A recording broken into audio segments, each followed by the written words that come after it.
It is my absolute pleasure to be joined today by author Gary Schaefer. He is the author of the newly released book, A Family Story of Addiction, Death, and Recovery. He also invited a special guest today, Lisa Kaplan. She's a social worker and a certified advanced alcohol and drug counselor at Henry Ford Maple Grove Center. So both of you, thank you for joining me today. And Gary, your book's a very personal story. What is it about and why did you decide to publish it? Thank you, Stacy, for this chance to share our story. The story is about our son Eric, who became addicted through alcohol and drugs, and he battled this disease for over 10 years. Um, he had been clean for 2 years until he overdosed from a fentanyl, and that led to his death, of course. We intended this book originally for the family to carry this on of who Eric was, so the social stigma of addiction didn't affect my family knowing who he was, which was a very good son. How it became a book was one day we were telling some friends I had been writing over the years, and they asked if they could read it. And I said, sure. And they read it and they said, put it in a book, publish it, think about it. And I had other people read it.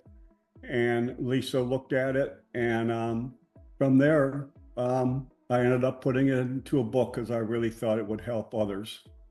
Well, I love the message behind it that you're able to take your story, which is a common story now, unfortunately, in our country, and that you were able to turn that around and help others, and have that message of hope for others. But what are some of the other important messages you hope to convey through this book? I really don't hold too much back what I write. I really share what we went through.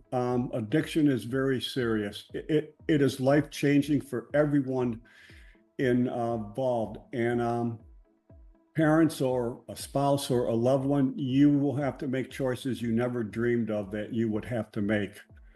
And I share how most people don't educate themselves as far as how serious addiction is and what it is. We treated it incorrectly as a behavior problem, but it's not that, because you physically and mentally get addicted to the drug, and at first it's a choice. After a certain point in time, it's not a choice. It's not a choice anymore. You need that to function on a daily basis. I also share a couple items of who falls into this, if you want to call it trap. The top five, one of them is parent guidance, which didn't surprise me, because I've heard stories from people like Lisa and others. It's very hard to get parents to understand the seriousness of addiction for their child. And surprisingly, well, not, is genetics is a number one factor. So if that is something that runs in your family, addiction, you have a higher chance of also falling into that. We made a lot of mistakes early on because we were treating it as a behavior issue. But through education of understanding the disease, which I went to Henry Ford Maple Grove and took classes there, and going to support groups for myself so I could take care of myself, because it's very important that we take care of ourselves so we can properly interact with the person who's using a substance or drugs. And of course, faith. Faith really calls into it because of why did this happen? And so you really turn a lot to your faiths too. I talk about grief, and people are shocked to hear that. I tell them the grief between dealing with someone's addiction and death, sometimes it's hard to separate, and they're shocked by that. But addiction is an everyday occurrence that you're dealing with this person. And of course, death is, it's very difficult, but it can be intertwined, and a lot of people have told me the same thing. We share how we dealt with this death, and people are comment of how well we're doing. I think part of that is we educated ourselves, we took care of ourselves, we knew this was an outcome. but also in my book, I share what we call winks, where we consider us little winks from Eric, or be it God, that he's doing fine. And I also tell them we have 10 reasons to keep on living life good. I have 2 adult children still here. I have 7 grandkids that are here. So that's 9 that we want to be a part of their life. They want us to be a part of theirs. And the 10th I tell them is, the day that I see Eric again, I don't want him to be upset with me that we didn't live our lives the way we should based on his choices. But I'm going to share one thing that my daughter wrote that I put in the book. Life is full of heartache and tragedy, but life is also full of love and hope. Sometimes you just need to open your eyes through the rain and see it.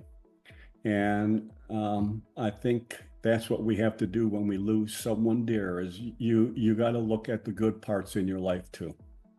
Well, I think these are all such powerful messages, and in today's world, this is so necessary, for these messages to get out. And I love that I feel like it's brave, to share your story. It couldn't have been easy to relive some of that and write the book. And I think it's wonderful that you did that, to help others, that now you have a whole mission and ministry based on this, that you're wanting to encourage others who are in the same predicament.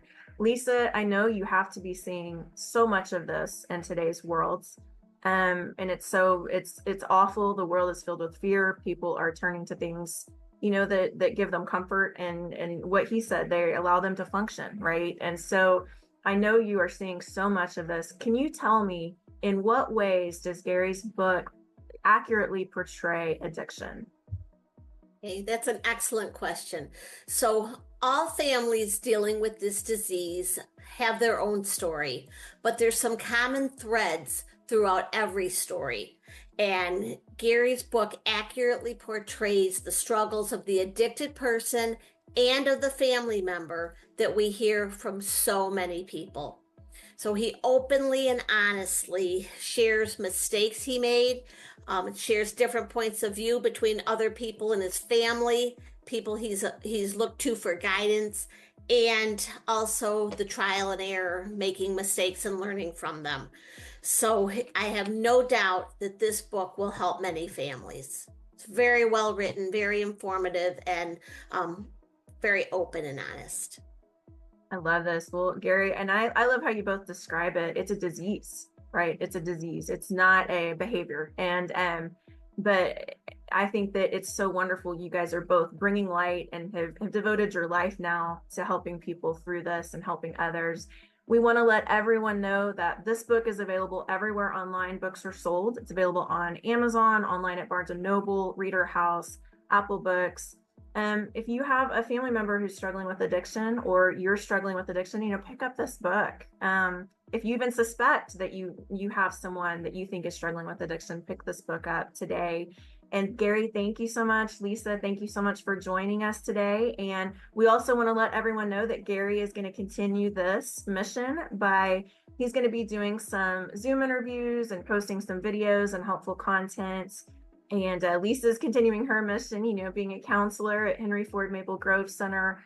And we want to encourage anyone that needs help in those areas, contact Lisa's center, and anyone and help in the United States, pick up Gary's book. So thank you so much, both of you, for joining me today. Thank you. Thank you, Tracy.